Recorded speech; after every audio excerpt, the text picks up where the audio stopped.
Muchas gracias, ingeniero Luis Felipe, por estas palabras que nos invitan a reflexionar sobre el papel de la innovación como motor de transformación institucional. Hoy tenemos el gusto de contar con una invitada que lidera directamente esa iniciativa desde el interior de la entidad. Es un honor presentarles a Paola Marcela Sánchez Ramírez. Paola es una profesional especializada con experiencia en el sector público, actualmente vinculada al Instituto Nacional de Vías en la Subdirección de Sostenibilidad. Es trabajadora social de formación con especializaciones en análisis de políticas públicas y gerencia pública. Actualmente cursa una maestría en medio ambiente y desarrollo, lo que le permite integrar enfoques sociales, estratégicos y de control fiscal en la toma de decisiones. Se destaca por su capacidad de articulación, análisis y liderazgo en la formulación e implementación de iniciativas que generan valor público. Hoy nos compartirá la experiencia de construcción del Observatorio de Sostenibilidad como una apuesta de innovación institucional desde adentro. Paola, muchísimas gracias, así que démosle la bienvenida, por favor, con un fuerte aplauso.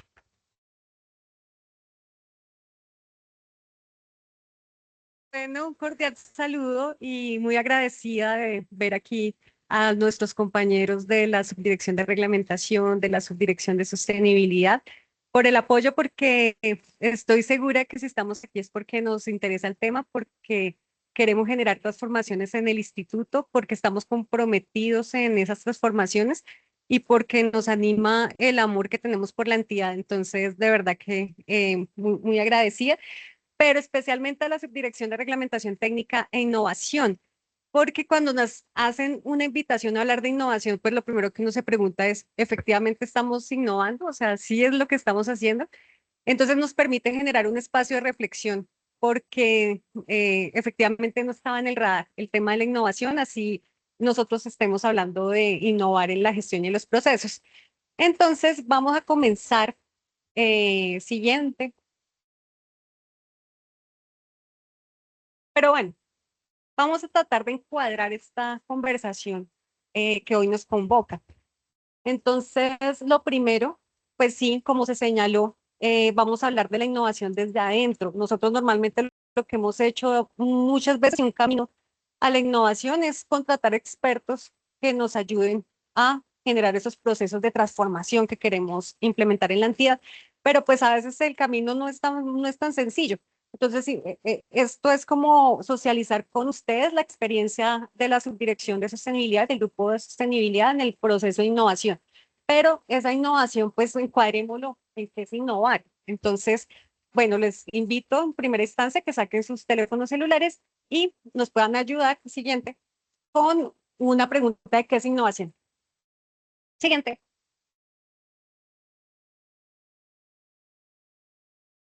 Era para que ustedes fueran pensando qué es la innovación.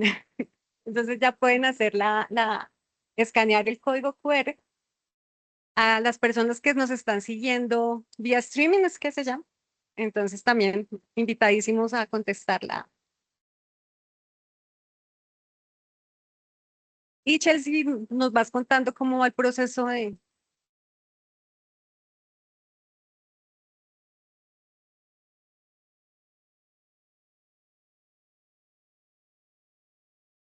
Cuéntenos cómo nos van con el enlace.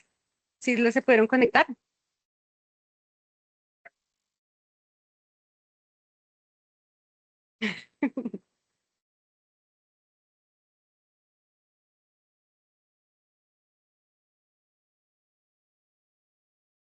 Bueno, me voy a venir por acá porque creo que no.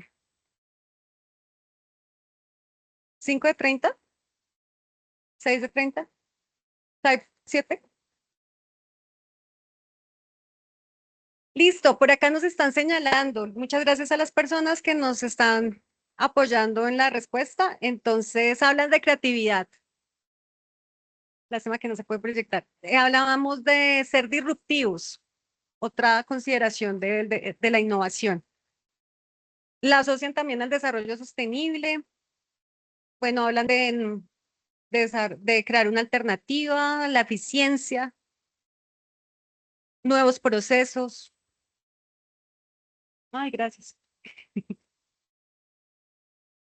Parece que lo que tiene más fuerza es lo ser disruptivo, entonces hay como una actitud hacia el cambio, la creatividad transformar, mejorar. Bueno, creo que ahí recogimos varias concepciones alrededor de qué es la innovación.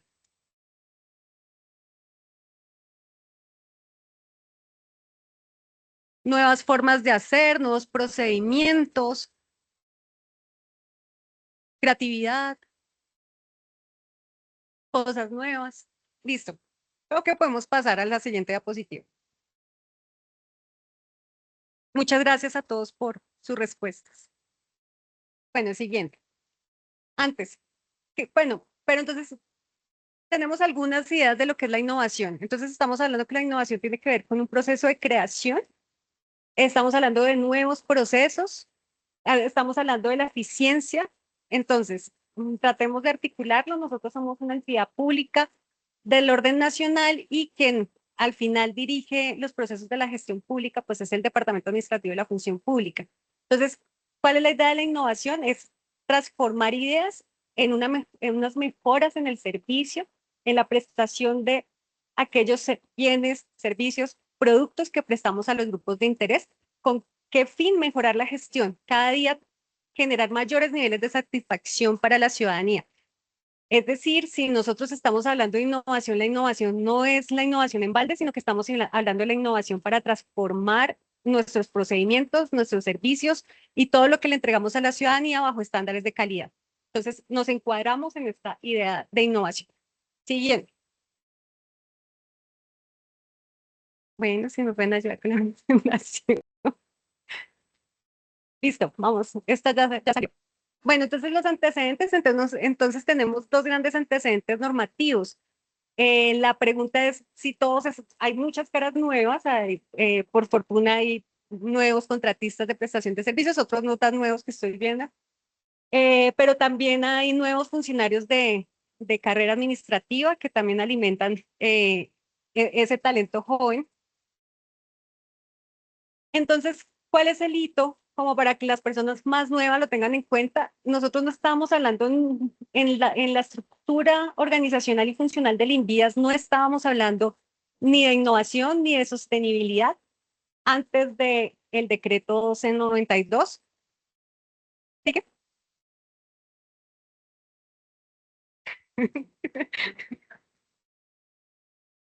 No me están sabateo, sabateo. Entonces, el decreto 1292 de 2021 es un decreto reciente, pero empieza a generar como una nueva estructura en la entidad. Entonces, el grupo de sostenibilidad tiene como marco de referencia y la subdirección de sostenibilidad, que antes se llamaba subdirección de medio ambiente y gestión social, tiene sus inicios aquí en este decreto y le establece tanto la dirección técnica como la subdirección de sostenibilidad funciones relacionadas con incorporar criterios de sostenibilidad en la infraestructura de transporte de Indias. Entonces, ahí es un hito. Y nosotros formulamos la política de sostenibilidad en el marco de esas nuevas funciones que asigna el decreto 1292 de 2021 para las personas nuevas, que es como nuestro hito más reciente a nivel normativo. Siguiente. Entonces vamos a hablar de historia, ¿sí? Y lástima que no veo acá muchos compañeros del área social, sí está por acá, uno de los que trabajó, bueno, algunas personas de las que trabajamos en y el papá, el manual de interventoría. Bueno, está acá el ingeniero Arte que estuvo trabajando en el manual de interventoría, pero quienes estuvimos en ese momento, ¿qué podemos decir? Es un proceso que inicia en 2018 en la Subdirección de Sostenibilidad, pero viene a expedirse el manual de interventoría en 2022. ¿Y qué fue lo interesante, al menos desde el grupo social? Es que hubo unas discusiones intensas, fueron unos debates prolongados, profundos, donde salía uno hasta disgustado, pero fueron valiosos porque nos permitieron priorizar qué queríamos incluir en el manual de interventoría y qué definitivamente no. Siempre nos han criticado, acá está la mirada que digamos, nos señala de estamos eficientes en los formatos y en los campos a diligenciar porque tenemos aturdidos a los contratistas de obra. O sea, aunque ustedes no lo crean, en su momento significó unos grandes debates sobre qué impactos, porque la gestión en vías genera impactos en las comunidades y en los grupos de interés, en el medio ambiente, en las áreas de influencia, entonces establezcamos cuáles son los impactos y qué deberíamos es, esperar de la gestión del INVIAS. Ahí quedó consignado en ese manual de interventoría. Luego viene un antecedente más en el manejo de datos. O sea, ¿qué nos deja el manual de interventoría? Una estandarización. Nosotros queremos como que en lugar de que nos entreguen un informe en Word de 100 hojas, que no podemos capturar información, tal vez hoy sí con la Big Data, pero en ese momento coger un informe Word puede ser inmanejable. Entonces nosotros pasamos a unos formatos que están en Excel. Y ahí seguimos que es lo que esperamos de la gestión. Entonces esa estandarización fue un inicio, pero luego viene el aplicativo Supun. ¿Ustedes conocen el aplicativo Supun? ¿A que los que no son de sostenibilidad conocen el aplicativo Supun? Bueno, el aplicativo Supun es también procede de un formulario del manual de interventoría y ¿qué nos da? Nos da información de la fauna avistada y atropellada en el corredor vial. Entonces esto lo teníamos, es un mandato, está, digamos, como requisito legal los lineamientos de infraestructura verde vial y teníamos que empezar a hacer un manejo sobre la fauna que se ve afectada por los proyectos viales. Entonces, viene este formato, captura información y lo amarra a una coordenada. Entonces, nosotros tenemos información de avistamiento de fauna y atropellamiento de fauna y nos da un mapa de vulnerabilidad de fauna. Al combinarlo con unas capas geográficas, ahora les muestro el mapa de vulnerabilidad de fauna, pero que fue, digamos, un avance en la subdirección de sostenibilidad con este monitor de Sucubun, pues que nos da información en línea, en tiempo real, de la fauna avistada atropellada y nos genera un mapa. O sea, esto se recoge la información de coordenadas y de una vez lo tenemos en un mapa. Y entonces para nosotros, wow, nosotros al interior del grupo de sostenibilidad dijimos, no, pues maravilloso, queremos hacer lo mismo. Otro impacto de los proyectos de infraestructura es la contratación de mano de obra y las comunidades esperan que los proyectos apoyen el desarrollo local y esto se hace a través de la contratación de mano de obra. Y todo el mundo, a todos los proyectos les pedimos, ¿cuánta mano de obra generó usted en su proyecto? Y no teníamos un instrumento para capturar esa información. Entonces, viendo como, bueno, si los de Sujun y todos estos compañeros están en esta apuesta de tener su mapa, nosotros los sociales, ¿por qué no? ¿Sí? Entonces nosotros dijimos, no, pues es algo súper útil que está demostrando toda nuestra gestión y no tenemos una herramienta para la captura de información. Sucubun la tenía más fácil porque Sucubun levanta datos 10 atropellamientos o 10 avistamientos de fauna en un periodo de tiempo.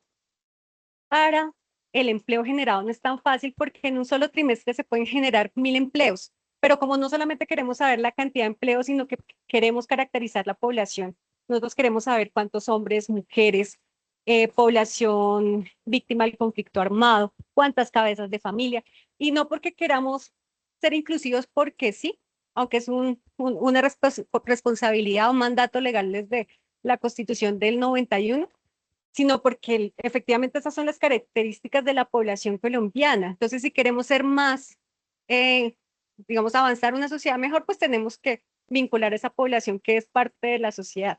Entonces, no la teníamos tan fácil como Sucubun, que ellos reportan 10 casos y lo pueden georreferenciar. Entonces, ¿cómo hacíamos? Entonces, la pregunta fue, llamemos a los amigos de planificación de infraestructura.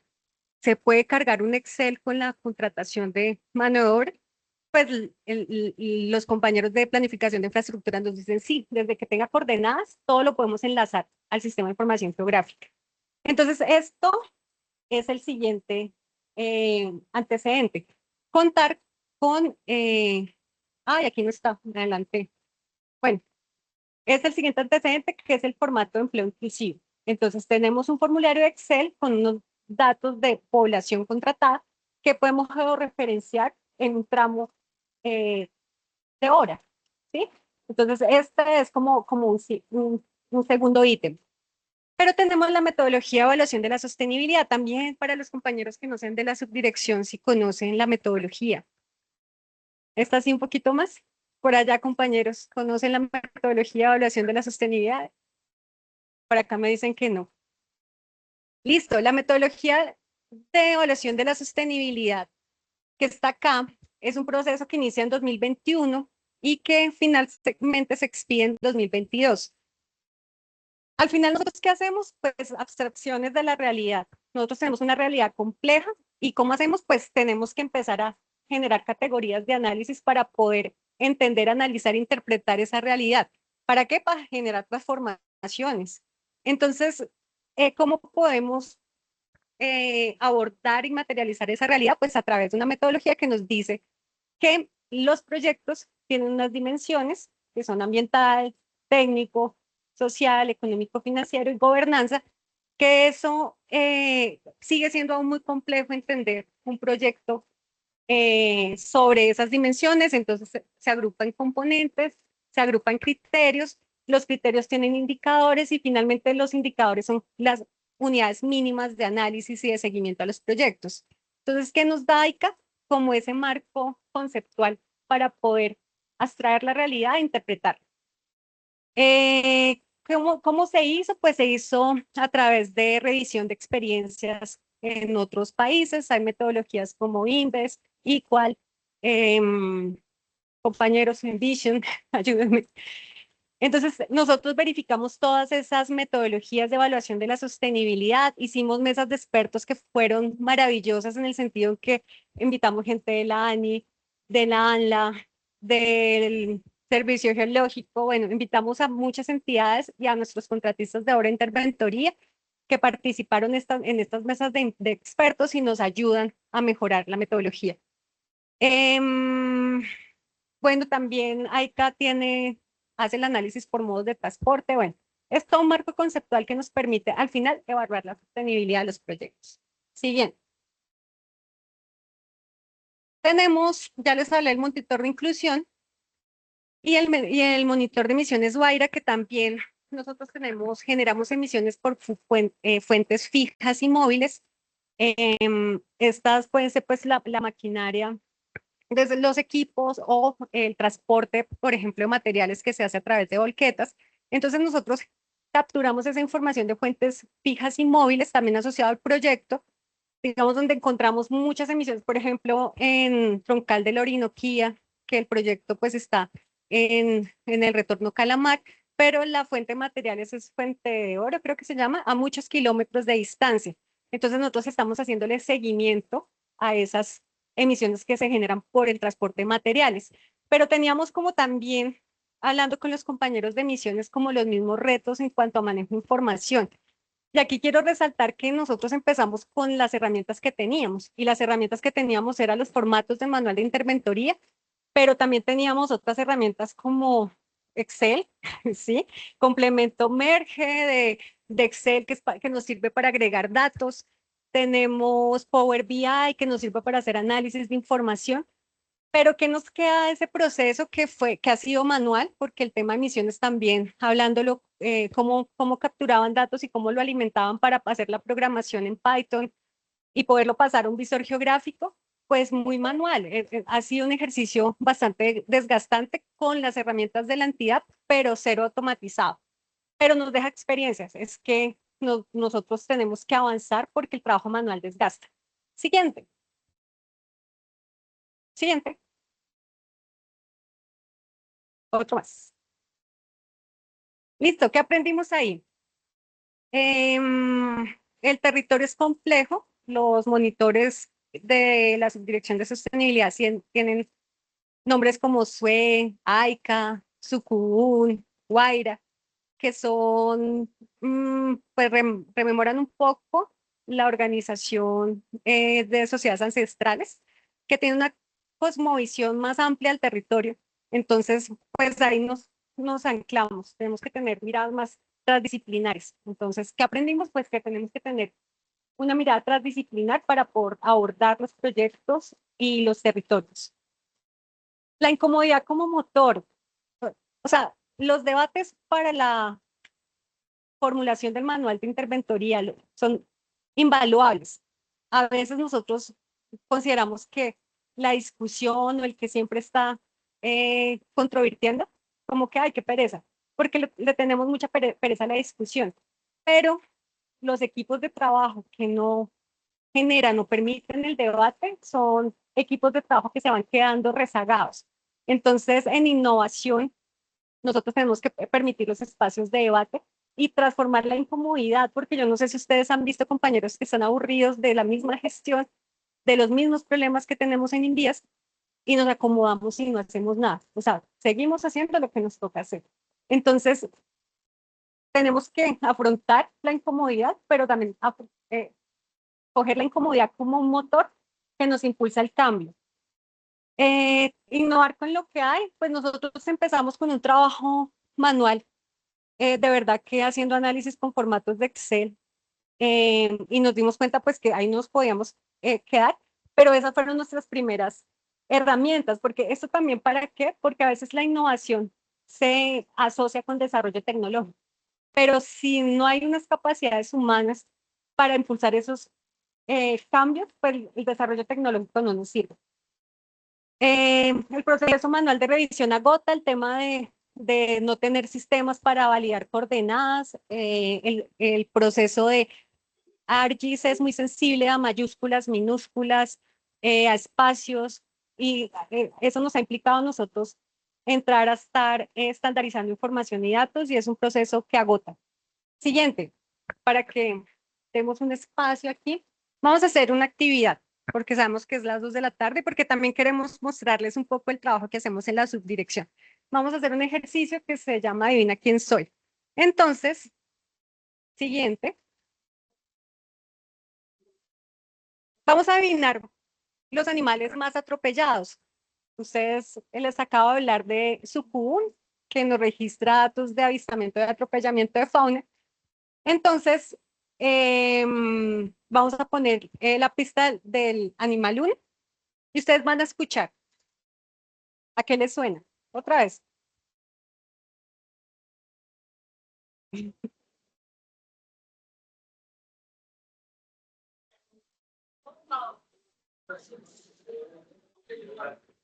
Bueno, por acá dicen que elefante. Bueno, ahora les voy a leer las pistas.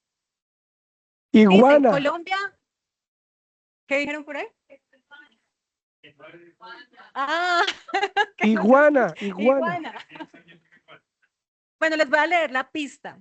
En Colombia habito principalmente en la costa Caribe, el Pacífico, zonas bajas del río Magdalena, especialmente en manglares, ciénagas, desembocadura de los ríos. Puedo medir hasta 5 metros de largo. Las hembras de mi especie pueden poner hasta 80 huevos. Una pista de imagen. Siguiente.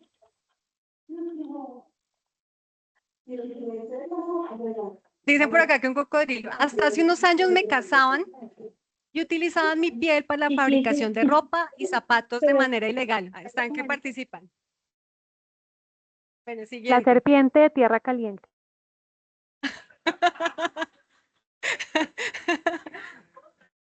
La babilla. Dice, los humanos me tienen miedo, aunque algunos realizan acciones para cuidarme porque saben que controlo poblaciones para beneficio de los ecosistemas.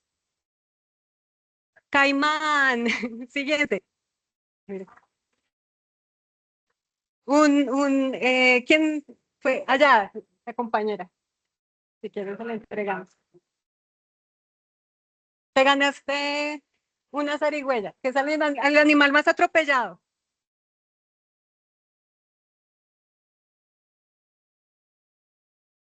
Bueno, vamos con otra adivinanza para ganarse otro sticker.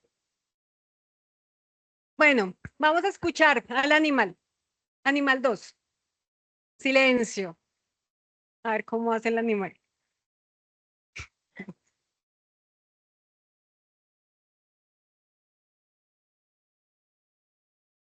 Uf, se escucha muy bajito.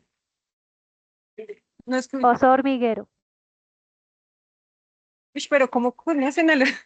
Dicen que los hormigueros.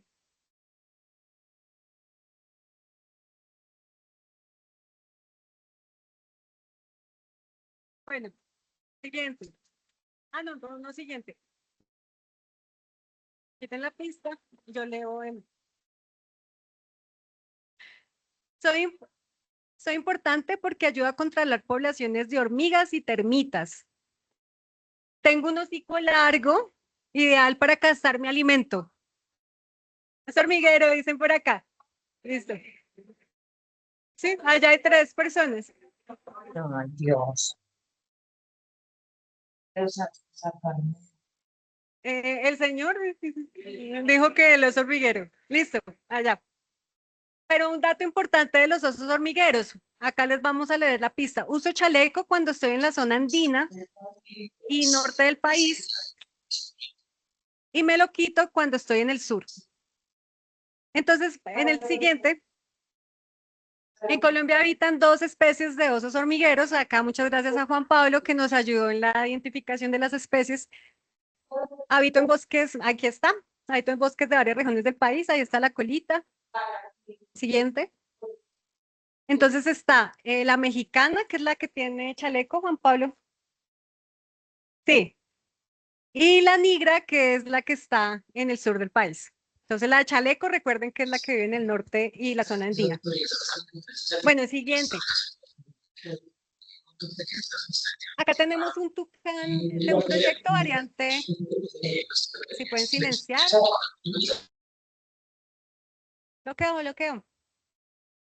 Listo. Entonces tenemos un tucán esmeralda que está en el proyecto Ibagué, Armenia. Esta información se recoge con nuestro aplicativo de atropellamiento de fauna Sucubún y nos genera datos. ¿Para qué? Pues para generar nosotros en la subdirección de sostenibilidad, grupo de sostenibilidad, tenemos estas herramientas y tenemos unos personajes de cuentos que sensibilizan alrededor del atropellamiento de fauna. Siguiente.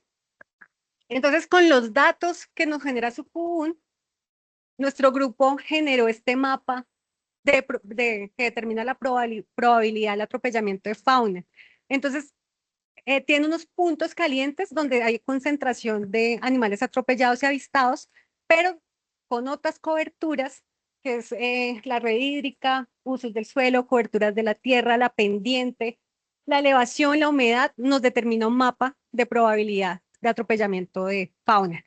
Esto es maravilloso porque funcionan nuestros aplicativos y la pretensión de nuestros aplicativos es que funcionen de la misma manera. Tenemos una fuente de datos, que es el formato del manual de interventoría, y tenemos unas fuentes externas también de datos, que son pues todas estas capas, y se pueden generar análisis maravillosos para orientar la gestión. Es como lo que queríamos mostrarle, y por eso tenemos unos cuentos, miren que cuando pusimos las herramientas, todo el mundo se activó, y miren la diferencia entre la presentación convencional a las presentaciones con herramientas interactivas, lo cual para nosotros también es un reto porque no queremos que se siga haciendo las mismas cosas. Siguiente. Ahí está la familia, el observatorio social, del observatorio social hasta el observatorio de sostenibilidad. Esta es la siguiente sección y les voy a presentar cómo surge el observatorio social y cómo se convierte en observatorio de sostenibilidad. Siguiente. Nosotros contratamos una empresa para que hiciera observatorio de sostenibilidad y tenía básicamente el objetivo era hacer un modelo metodológico y conceptual para el observatorio, ¿sí? Entonces, parte de ese modelo metodológico y conceptual requería una fase de campo. Eso fue como importante. El volumen 4 ya tenía que aterrizar ese modelo conceptual a un desarrollo de un observatorio, un desarrollo tecnológico del observatorio, que era el volumen 4. Siguiente. Siguiente. Entonces nosotros fuimos a 4 proyectos. Aquí es importante. ¿Qué experiencia es valiosa? Escuchar a las comunidades y a los técnicos de los proyectos. Esos espacios se tienen que generar. Entonces, ¿qué nos dicen? En el túnel del Toyo, pues ustedes saben también que eso es en Antioquia, la gente allá es muy optimista y nos dice, a nosotros nos parece importante lo que genera la vía en términos de conectividad, de la posibilidad que tenemos acá para crear empresa. Eh, Creemos que no estamos preparados para todas estas nuevas dinámicas que vienen con la vía. Entonces, para los del túnel Guillermo Gaviria en Antioquia, lo importante es visibilizar los impactos económicos que tiene la vía. Entonces, en términos de accesibilidad, de intercambio de bienes y servicios, ¿qué trae la vía? ¿Cómo lo podemos mostrar? En regado de Río Atrato. En el regado de Río Atrato, ¿qué nos dijeron las comunidades? Que no consideramos a las comunidades en el diseño de la obra, que era un dragado, que hubo un repliegue del mar y que ahora eso era un arenal, que se dañó la pesca. Entonces, las preocupaciones de las comunidades en este momento estaban asociadas a los impactos en los ecosistemas, en la flora y la fauna. Tenemos la transversal Momposina también. Están interesados por el tema de la reactivación del turismo, se ve la vía como una oportunidad para mejorar los servicios turísticos en la región, pero también se sienten regiones olvidadas. Digamos, algo que fue recurrente en las comunidades es que esto que está generando unas inversiones gigantes, monumentales, y no está quedando desarrollo en el territorio. Esa es la percepción, o sea, es lo que la gente piensa. Pero si nosotros no cambiamos esa idea y no tenemos cómo mostrar que efectivamente la vía está generando un desarrollo y que no solamente se va a reflejar en las obras que dejemos ahí como un mejoramiento de una escuela, pues la gente se va a quedar con esa percepción. Y por último, en Puente Pumarejo, pues está todo el antecedente del daño en el manglar. Entonces ellos decían, este puente nos va a dañar los manglares, nos va a dañar la pesca. Entonces, ¿qué encontramos recurrente? Siguiente. Pero ahí está lo que la gente dice, el manglar se muere, no contratan a las personas locales, necesitamos un hospital, el agua está llena de sedimentos, no hay cumplimiento de compromisos que se establecen en los contratos. ¿Qué pasa con los proyectos productivos? Tenemos una serie de demandas que se concentran en lo siguiente: inclusión productiva y laboral. La gente quiere mayor contratación de mano de obra y nos toca también hacer un seguimiento serio de cuánto es ese impacto que se está generando sobre las comunidades locales. Les interesa qué viene después de la obra. Nosotros no tenemos mecanismos de monitoreo para las fases de operación de los proyectos a nivel social. Es esto que después de que nosotros hicimos esta inversión a nivel económico que está generando en los territorios. Hay una preocupación por los ecosistemas, por la flora, por la fauna. También el tema de servicios sociales, obras de mejoramiento, porque se percibe que hay grandes inversiones y que algo de eso tiene que quedar en los territorios. Y la necesidad de gobernanza, transparencia, cumplimiento de compromisos. Entonces también tenemos que tener un monitoreo al cumplimiento de los compromisos que actualmente no tenemos la herramienta. Siguiente. Entonces, conclusión de esta fase del observatorio a través del contrato 3147, que los proyectos en los territorios es una complejidad que no puede abarcarse desde una sola dimensión técnica, que necesitamos más indicadores para leer esas realidades sociales. Entonces, tenemos que pasar a una visión socioecosistémica de los territorios y hacer intervenciones transdisciplinares. Siguiente. Ahí está, ¿qué logramos? Hicimos 146 indicadores y cada indicador tiene una descripción, una fórmula, una meta. Bueno, más o menos tiene como 10 campos cada ficha del indicador. Hicimos 146, lo cual en su momento fue maravilloso, pero hoy nos dice, o sea, si tenemos 146 aspectos, ¿a qué le vamos a dar prioridad? O sea, nosotros hicimos la tarea, tenemos 146 indicadores, pero son muchos. O sea, la entidad tiene que dar un debate sobre qué nos interesa medir. Tenemos los 21 formularios que se conforman a partir de del manual de interventoría. Le hicimos unas modificaciones con base en el trabajo de campo de las preocupaciones territoriales. Entonces tenemos 21 formularios en una herramienta que captura la información en tiempo real.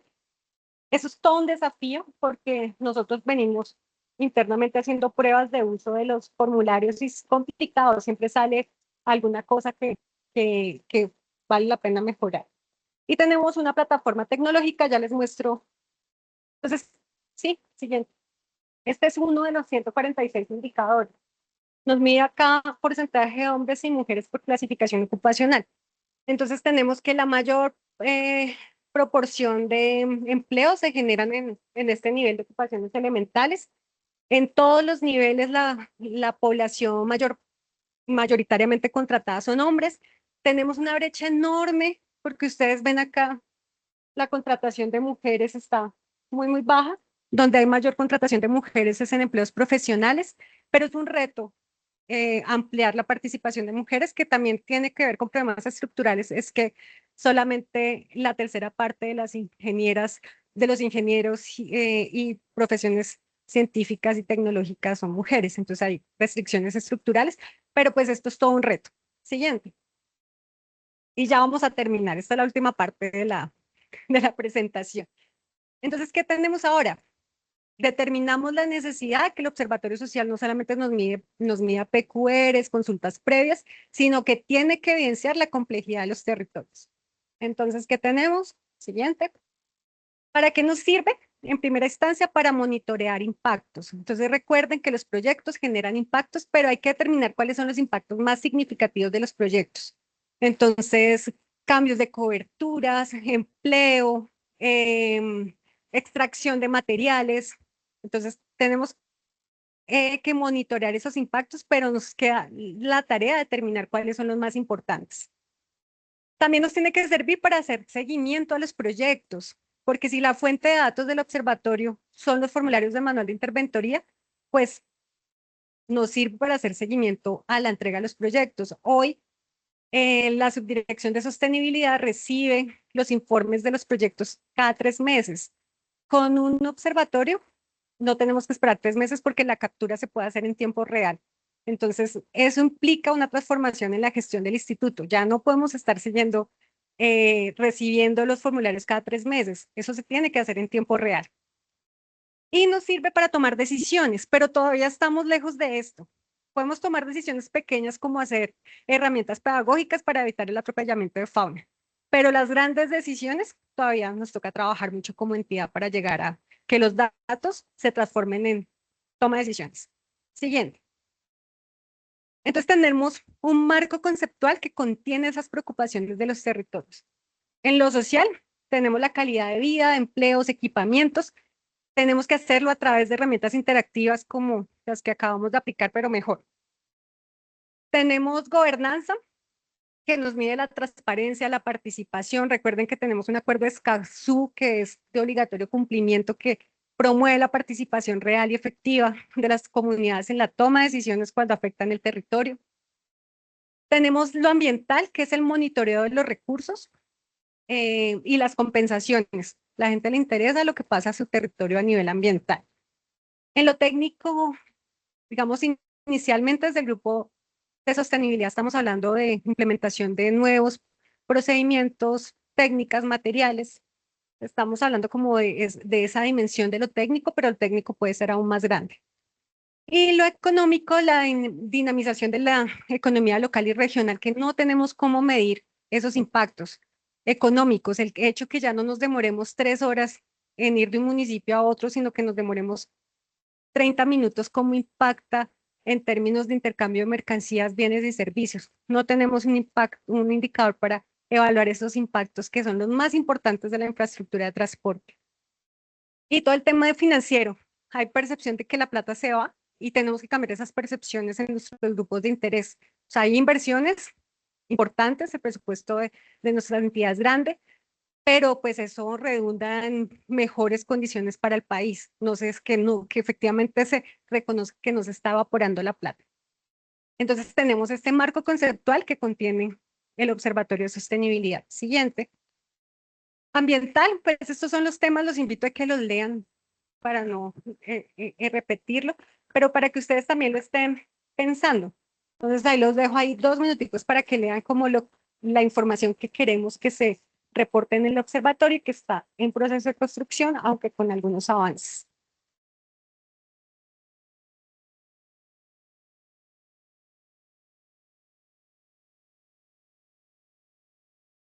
Bueno, a veces leer a uno también le da sueño, ¿no? Siguiente. Y este es el modelo metodológico. Entonces nosotros tenemos una captura de datos en tiempo real a través de unos instrumentos que sea Survey, que sea Angular, pero necesitamos captura en tiempo real de datos. Eso es como lo primero. En este momento tenemos formularios de Survey Estamos construyendo algunos en Angular, estamos determinando cuál es el mejor mecanismo para captura de datos, pero en todo caso que sea en tiempo real, digital, accesible para los grupos de interés técnicos de los proyectos. Tenemos que contener esos datos que recogemos en bases de datos, que son lo que yo entiendo, trabajadora social de profesión, es que esos datos son contenedores, las bases de datos son contenedores, casitas de los datos. Y construir esas casitas, como toda casita, es complejo. Entonces necesitamos tener unas bases de datos grandes, voluminosas, para contener esos datos que vamos a priorizar y meter ahí. Pues acá lo tenemos como la sincronización de la GDB Enterprise. Nosotros ahorita estamos en el observatorio recogiendo datos a través de la base, una base de datos de ARGIS. Tenemos un análisis y operativización de indicadores para que no tengamos que hacer ese trabajo manual que les conté al principio, que nosotros mismos formulábamos los indicadores, depurábamos la información, sino que ya, digamos, todo esto se puede automatizar y la generación de indicadores, este que ustedes vieron, ya está programado, es decir, que los datos se recogen en tiempo real y la programación está en tiempo real y ya la podemos ver en el observatorio, en la plataforma. Entonces, este es el otro reto, porque avanzamos en la programación de indicadores de los gobernanza y social, pero nos falta una tarea grande en lo técnico, ambiental, económico, financiero, o sea, es un reto. Y la visualización de indicadores en nuestra página web. Miremos a ver si metimos o no que no me acuerdo. Siguiente. Entonces aquí les vamos a dar unos ejemplos de cómo funciona. Entonces la gente dice, no, es que contratan, siempre le dan la oportunidad a la gente de afuera, no comparten, no contratan a las personas de la comunidad, a la gente del municipio.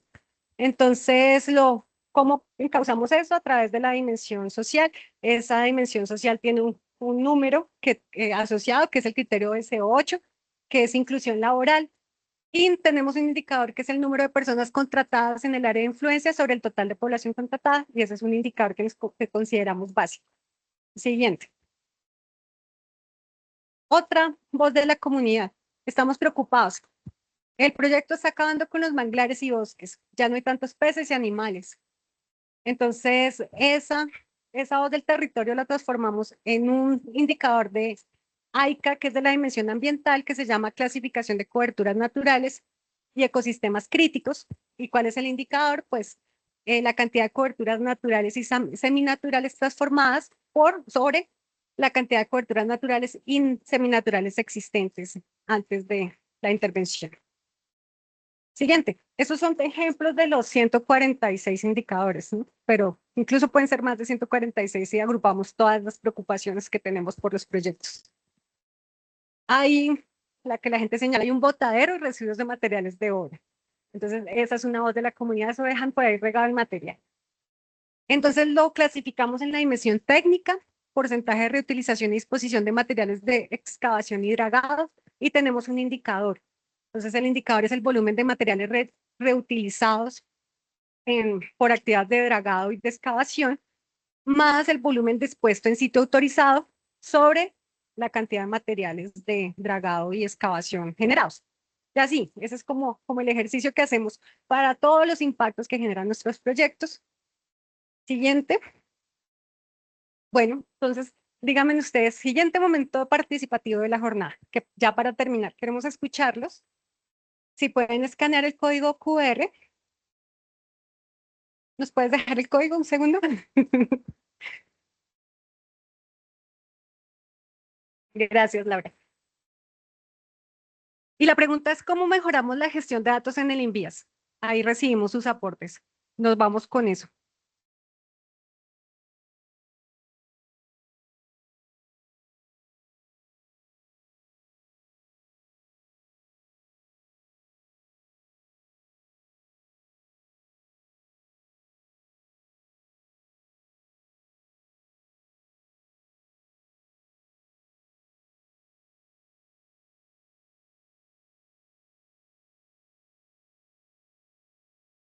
¿Ya todos pudieron escanear? Anita.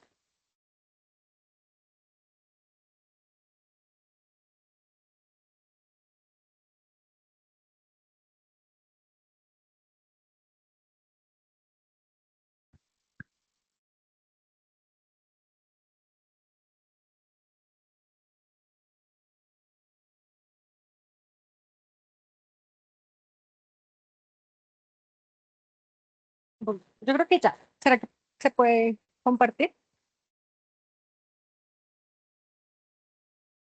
Se ve chiquis.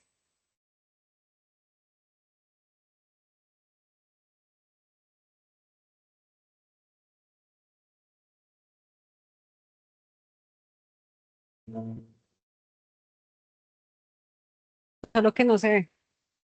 Uf, bueno, miren tan interesante. Acá nos comparten que se puede mejorar con inteligencia artificial, con la interoperatividad que, bueno, esta información que se la lleve Luis Javier para el desarrollo.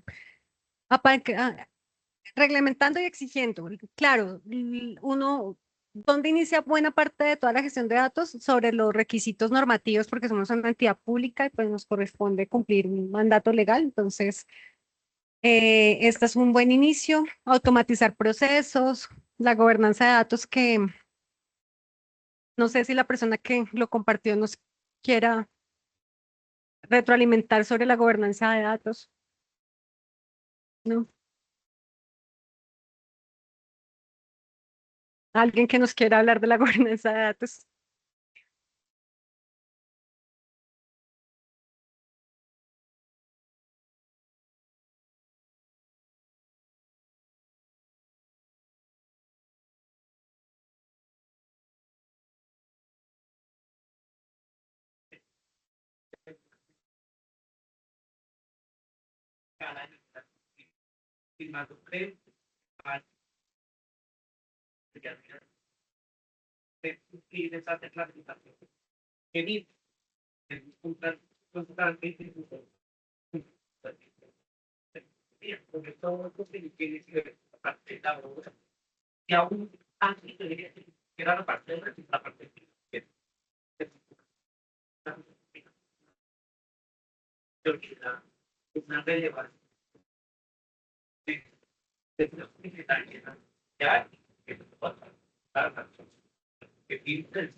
Vale, muchas gracias también aquí desde las territoriales, los proyectos también. ¿Se puede abrir las intervenciones? Sí, ahí hay como dos personas. Zulay. Gracias. Buenas tardes, ¿cómo están? Soy Zulay. Zulay Salinas, de la Oficina de Tecnologías de la Información y las Comunicaciones, coordinadora de Gobierno Digital.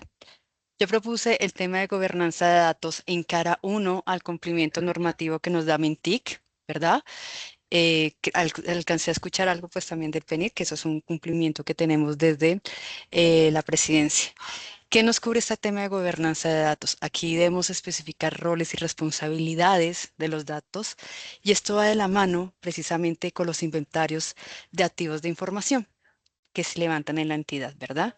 Entonces debemos tener un responsable de los datos, debemos tener un tratamiento de los datos, nosotros cómo tratamos esta información que estamos teniendo la entidad y se trabaja paralelamente con el oficial de seguridad de la información en temas de aseguramiento a los datos que maneja la entidad.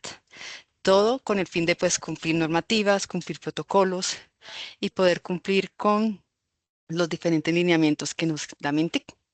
Eso es como en resumen el tema de gobernanza de datos en su ciclo de vida. Vale, muchas gracias. Seguridad de la información, administración de los datos. Está también Edwin. Te escuchamos. Gracias, Laura.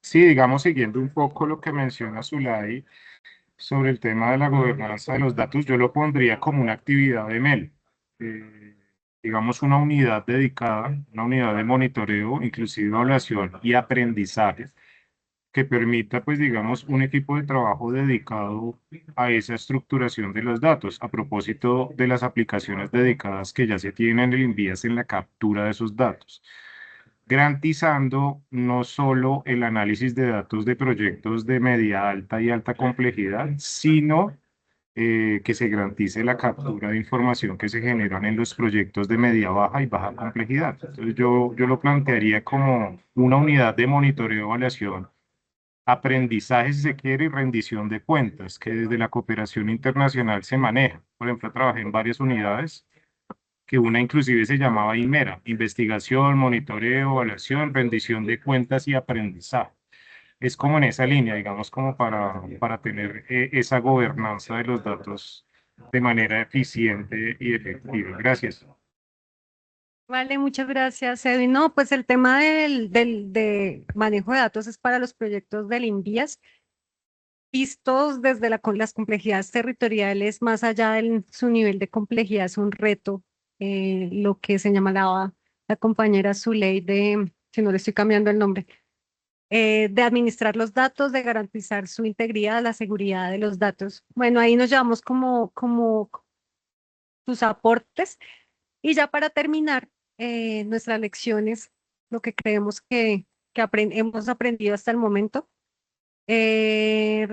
potenciar los recursos institucionales existentes. Entonces tenemos muchas herramientas que tenemos que empezar a utilizar. Y lo que creo que en las intervenciones se señaló, pues que hay que tener como una centralidad en ese manejo de datos porque tenemos muchas aplicaciones, la información está dispersa y pues hay que dar la discusión de cómo se va a hacer ese manejo y que todos estemos coordinados. En los proyectos, otro aspecto es la simplificación de los procesos y la eficiencia de los procesos. Gina Lisset, antes de terminar, ya que para que no se quede con la mano levantada. Paola, buenas tardes. Gina Lisset Lancheros del Ministerio de Ambiente. Sí quería como hacer una observación respecto a la información que va a presentar el observatorio en la parte ambiental. De acuerdo también a la resolución 18375, la cual adopta formalmente los lineamientos de infraestructura verde vial, se ha generado, pues, o se empezó a generar, o se está empezando a generar información ambiental y de sostenibilidad bastante relevante. Por ejemplo, los estudios de conectividad. Que si bien de pronto todos los proyectos y todos los contratos que se adelantan en la entidad, pues aún no los tienen, pero ya se está empezando a generar esos estudios de conectividad. Pienso que sí le aportaría bastante al Observatorio de Sostenibilidad. Vale, pues ahí tenemos otra línea que es pues un imperativo de la protección de la biodiversidad y pues hay compromisos internacionales en esa línea. Bueno, gracias Gina. La optimización y simplificación de los procesos. Entonces, nuevamente, los formularios del manual de interventoría en la subdirección de sostenibilidad concentrados en la fase de obra son más de 22. Entonces, hay formularios que repiten algunos campos. Eso hay que, pues a la luz de la actualización del manual de interventoría, poderlo revisar. Porque hay muchos aspectos y tenemos que concentrarnos en lo más importante. Y cuando fuimos a los proyectos, los técnicos nos decían, hay mucha información y hay campos repetidos. Entonces, simplificar es creo que un imperativo en la gestión de datos. Siguiente.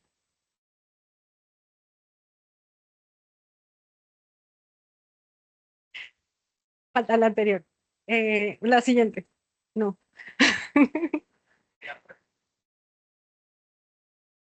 La flexibilidad por tipología de proyecto. Entonces, aún nosotros hemos tenido más experiencia en la gestión de proyectos del modo carretero, pero en campo con el dragado de bocas del atrato, nos señalan, nosotros no nos sentimos recogidos con estos formatos de manual de interventoría para este modo de transporte.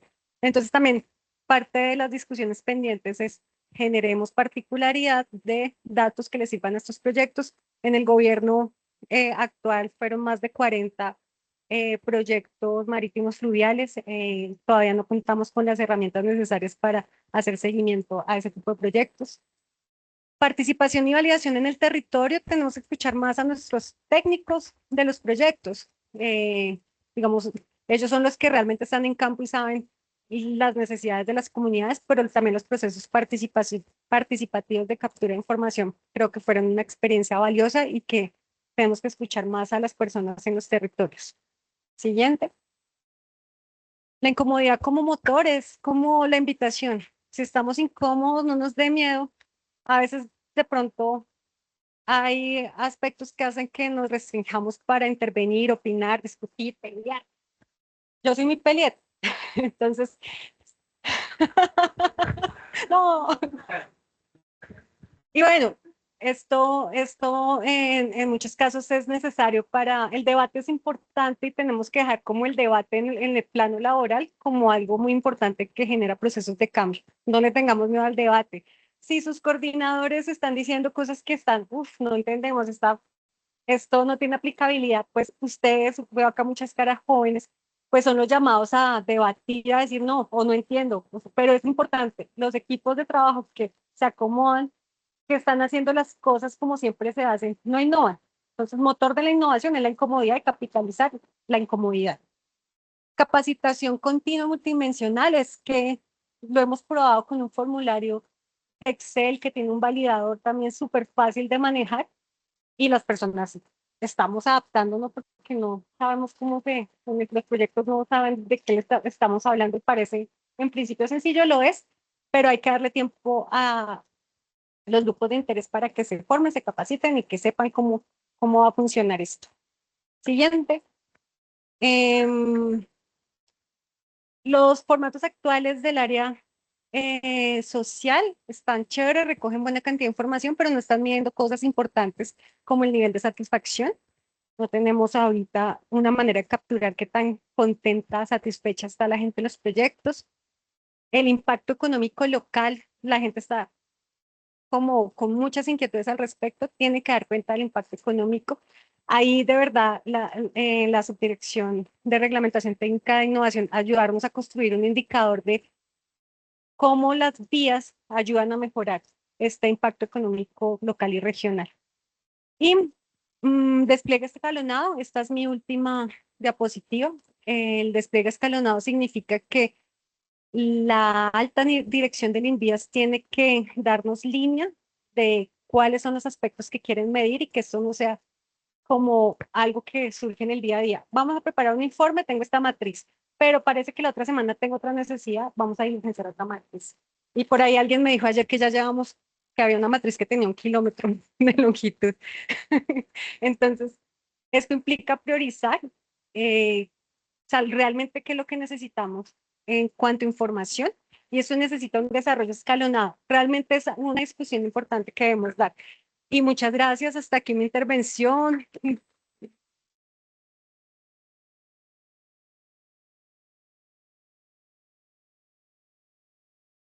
Paola, muchas gracias por esta presentación tan clara y estratégica. A continuación, abrimos un espacio de diálogo que nos permitirá profundizar en esta experiencia de la innovación interna en la gestión pública. Para acompañarnos en este conversatorio, invitamos a la ingeniera Gladys Gutiérrez Buitrago, subdirectora de Reglamentación Técnica e Innovación del Instituto Nacional de Vías. La ingeniera Gladys es ingeniera civil con maestría en gerencia de ingeniería y cuenta con una amplia trayectoria liderando procesos estratégicos relacionados con la reglamentación técnica, la innovación y el fortalecimiento institucional. Su liderazgo ha sido fundamental para consolidar la innovación como eje transversal dentro de la entidad. Ingeniera Gladys, muchas gracias por acompañarnos en este espacio. Muchísimas gracias, Daniel y Paola. Muchísimas gracias por este espacio, por tu tiempo, por contarnos lo que están haciendo y muchas felicitaciones a ti, al ingeniero Julián y a toda la subdirección de sostenibilidad. Entonces, empecemos con nuestra charla. Vamos a tratar de hacerla corta porque ya se nos acabó el tiempo. Pero antes de iniciar con las preguntas, quisiéramos que nos contaras quién es Paola y cómo ha sido tu camino en Invías y tu camino para llegar a liderar esta iniciativa dentro de la entidad. Bueno, creo que soy el resultado de unos cambios institucionales. Yo llegué cuando se estaba formulando el manual de interventoría y conté con un grupo de compañeros que realmente compartieron la información. Entonces, pues está como el momento, la coyuntura en la que llego, las posibilidades que da el instituto en un momento concreto también de empezar a hablar de innovación. Y creo que quien soy yo en el INVIAS, pues el resultado de esas interacciones con unos compañeros de verdad maravillosos en el área social y en el grupo de sostenibilidad, que es donde hemos trabajado, y lo que hoy hay es pues el resultado de ese trabajo conjunto. Qué bueno, Paola. Quisiera que nos contaras con un poco más de detalle la historia de cómo nace la idea del observatorio, cómo nació esa idea, estaban reunidos un día y No, realmente surgió porque Isabel García dijo, hagamos un observatorio de derechos humanos. Entonces empezamos a capturar información a través de formatos de Excel y eso no dio resultado. Luego vino la formulación del COMPES 4080, que es la política pública de equidad de género para las mujeres, y que nos quedó la tarea de establecer un observatorio para medir los progresos en cuanto a equidad, eh, de las oportunidades que ofrecen los proyectos de infraestructura de transporte para pues promover la equidad para las mujeres. Entonces, como les dije en la presentación, empieza como un observatorio social, pero la gente no quiere saber solamente de esos indicadores sociales y de calidad de vida, la gente le interesa todo lo que pasa en su territorio. Entonces la gente quiere saber de los impactos ambientales, las compensaciones, el impacto en la economía local. Entonces, esto se creció, pero también como resultado de un proceso. Empezó algo muy chiquitico, como hagamos una matriz para capturar datos, y pues ya vamos en un observatorio que queremos que aglutine como toda la captura de datos, porque en India funcionamos así. Tenemos una fuente importante que es el manual de interventoría, pero también para consultoría necesitamos capturar información en los estudios y diseños, pero también en fase de operación necesitamos unos formatos. Entonces, pues tenemos creo que tenemos una estructura de trabajo que se puede amplificar y se puede replicar en otras dependencias del instituto. de acuerdo, Paola. Bueno, llegamos al tema de los datos. Los datos son el petróleo de nuestra época. O sea, ahorita el que tenga los datos tiene el poder. Y es importante que desde el instituto empecemos a materializar este tipo de iniciativas, a capturar datos, a hacer analítica y, por qué no, ciencia de datos. ¿Cómo pueden acceder a los datos los colaboradores de la entidad? Porque al final toda esta información puede ser replicable o aplicable a muchos proyectos en muchos contextos. Nosotros tenemos una plataforma y así la concebimos, es una plataforma abierta. Digamos, estamos en las discusiones de qué datos son abiertos y qué datos son privados, pero en principio, pues el Estado debe tener datos abiertos, es una política de transparencia, ¿no? Digamos, los datos que son restringidos son pues de la vida personal, la historia clínica, pero entonces la política tiene que ser de datos abiertos y esa plataforma pues tiene que ser abierta. Hay como preocupaciones de más que qué datos y el cómo, porque pues está la plataforma, es en qué momento, porque digamos las herramientas tecnológicas permiten captura de información en tiempo real, pero si hay errores, ¿quién se hace responsable de los errores en los datos? Claro. Entonces ahí tenemos que afinar muy bien como el procedimiento en principio son datos cerrados en la medida que se verifiquen, poderlos hacer públicos, porque si hay errores, muchos errores en el registro. Entonces, este sería el mecanismo a través de plataformas, pero asegurando que haya como unos controles en datos. Bueno, Paula, entendemos que esta es una herramienta de largo aliento donde estamos empezando a capturar los datos desde el instituto. Sin embargo, y a pesar de que la implementación del observatorio es reciente, cuéntanos qué cambios ustedes ya han empezado a evidenciar y qué utilidad han empezado a ver desde la subdirección con la implementación de esta herramienta. Cambios tenemos en este momento todo el monitor de Sucubun. En este momento tenemos bastantes datos y tiene un nivel de desarrollo que nos permite en este momento establecer cuáles son implementar medidas de prevención y mitigación del atropellamiento de fauna. Digamos, los datos ya los hemos dado, también hemos hecho lo que señaló Gina, estudios de conectividad. Entonces nosotros ya tenemos, digamos, ya están los datos para tomar decisiones de establezcamos pasos de fauna, señalización de fauna, bueno, digamos, está la información para tomar decisiones, esos ya son cambios. Con el tema de del monitor de inclusión, pues ya tenemos información de 20 proyectos que pueden ser un muestreo de la participación laboral de mujeres. Entonces, también considerando ese universo, entonces, si el 30% de las mujeres profesionales en ingenierías, pues acá veremos tener una representación a nivel profesional en de cargos directivos del 30%. Entonces ya tenemos datos para tomar la decisión. Creo que es como poderlo escalar con el nivel directivo y que se tomen las decisiones que corresponden porque ya existirían datos para empezar a tomar decisiones. Y muy importante eso que mencionas, porque al final los datos y el fin último es la toma de decisiones en todos los niveles de la organización y por supuesto en la alta dirección. Entonces, pues qué bueno que desde el observatorio se empiecen a generar como propuestas de cómo empezar a utilizar esa data para que transversalmente se utilicen en la entidad, desde la etapa de la planeación, de los estudios de diseño, como lo comentabas. Por ejemplo, en el tema del atropellamiento de fauna, empezar ya se han identificado esos puntos sensibles o neurálgicos y pues empiezan a proyectar propuestas para eso. Entonces, así mismo uno podría replicarlo a otros espacios, a otros escenarios. Bueno, hablemos un poquito de innovación. Desde nuestro punto de vista, la subdirección, pues es un proyecto innovador, disruptivo, que le apunta precisamente a esa estrategia de impulsar la innovación dentro de la entidad y la sostenibilidad. Para ti, Paola, primero, ¿qué es innovación? Ahorita lo dijiste, pero quisiera que lo aterrizaras. Y ¿qué hace que un proyecto de innovación realmente genere valor? Que no se quede en lo conceptual, en lo teórico, sino que empiece a generar verdadero valor para la entidad, en este caso el Instituto Nacional de Vida. Considero que llegar a o sea, nosotros aquí hemos planteado desde el nivel central de la administración muchas propuestas, pero esto no tiene sentido si no se valida con los grupos de interés. Para que esto genere valor, pues tenemos que llegar al territorio. Creo que tenemos que profundizar ese diálogo con comunidades y con los técnicos de los proyectos. Si nosotros seguimos tomando decisiones aquí en el nivel central y esto no está en articulación, en armonía con los grupos de interés en los territorios, pues no se va a empezar a generar valor. Entonces, digamos, la apuesta es justamente ampliar esos procesos de participación.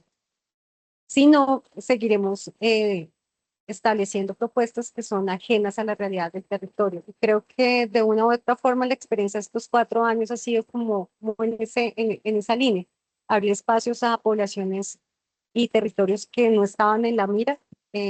Pues en este gobierno tenemos una experiencia que es el tema de caminos comunitarios de la paz. Cómo nos va con esos proyectos y con la implementación de los proyectos más de cara a la ciudadanía. Entonces, para que genere valor, pues tenemos que estar más cerca de los territorios y de los grupos de interés.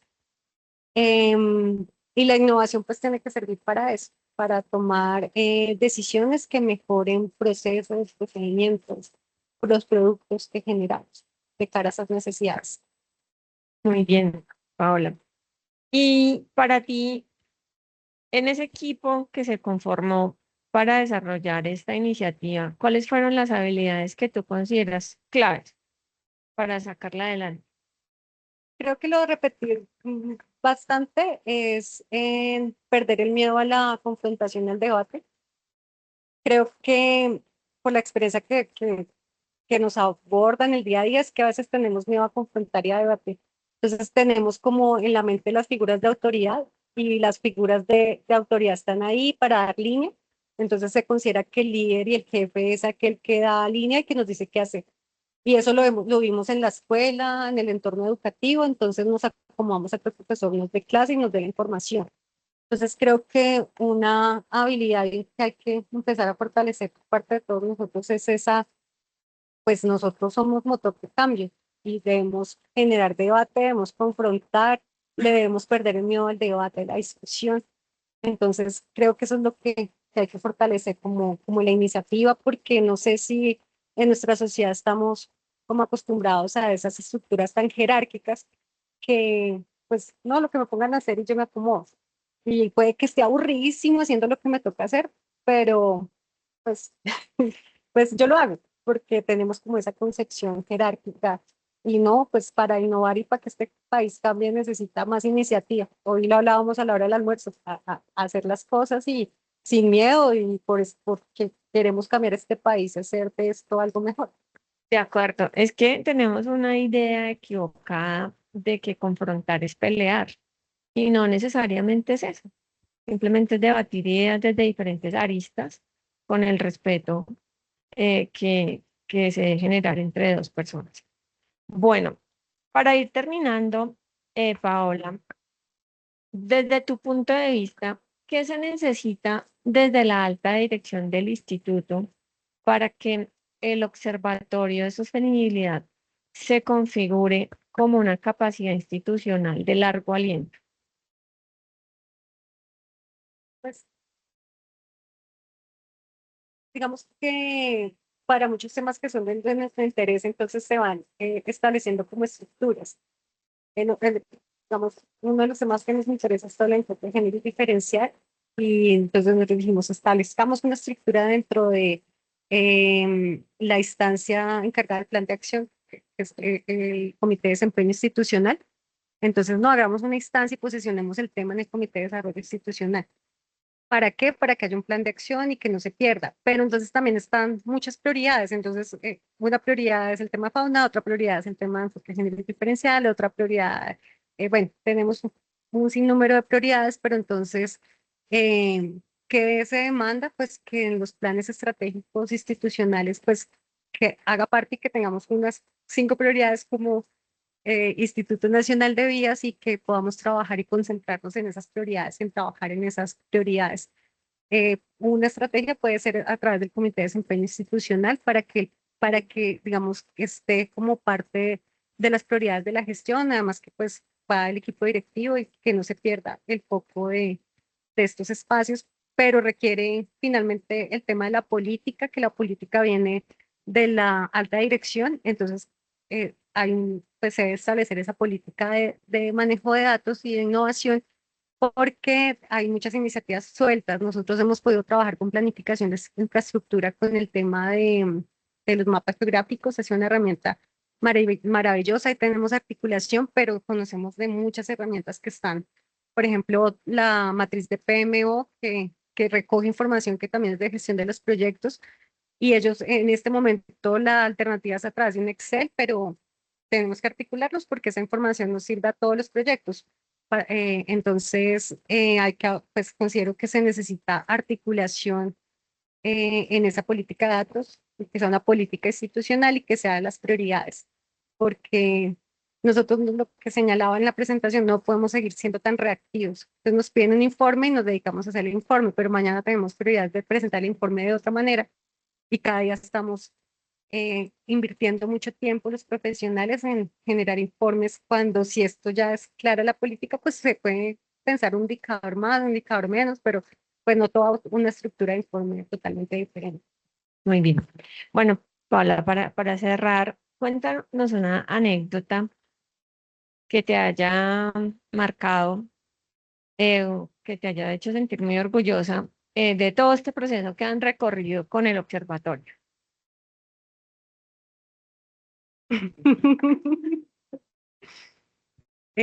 No, ya cuando por fin se logró automatizar, tenemos 14 indicadores de empleo y lograr automatizar y sacar los indicadores fue un logro. Tenemos 146 indicadores, pero esos 14 nos sacaron canas. Vamos por la versión 7 del validador, cada vez perfeccionando más y siguen saliendo cositas. O sea, no, 14 indicadores parece poco, pero ha sido un esfuerzo tremendo. Entonces, digamos, eso fue el día que 14 que ya están conectados y que esos 14 están en tiempo real, pues es como... ¿Y qué tan fácil es la captura de los datos? Que se reporte la información en el aplicativo.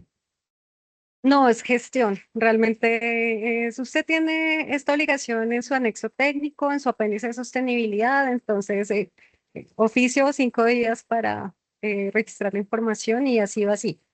Queremos ahorita hacer como el despliegue porque no estábamos tan seguros que la herramienta funcionara, entonces han sido pruebas generadas por nosotros mismos, pero ahora tenemos como la confianza que funciona, entonces esperamos que esto ya no sea por oficio, sino que podamos ir a las direcciones territoriales, capacitar, ir como generando todas las condiciones para que pues, se pueda registrar la información más fácil, que ya haga parte de la cultura de los proyectos, porque la administración del talento humano requiere tener un Excel con la información, pues lleve igual y todos los proyectos llevamos lo mismo. Bueno, muy bien, Paola, muchísimas gracias. Ingeniera, muchas gracias por el espacio. A ustedes, a la arquitecta Marta, por habernos permitido hacer este noveno encuentro, hablemos de innovación con este tema tan interesante, a toda la subdirección, al grupo de sostenibilidad y a ti, mil felicitaciones. Muchas gracias, nos vemos en nuestro próximo encuentro.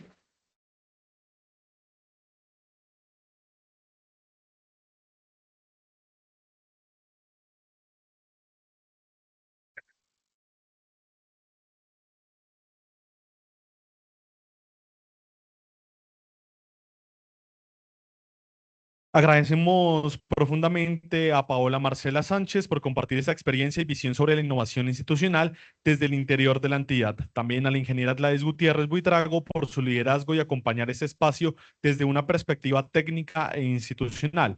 A la Subdirección de Sostenibilidad por su trabajo, compromiso y liderazgo en la construcción del observatorio, una iniciativa que evidencia cómo la innovación puede surgir desde el conocimiento, la articulación y el trabajo interno.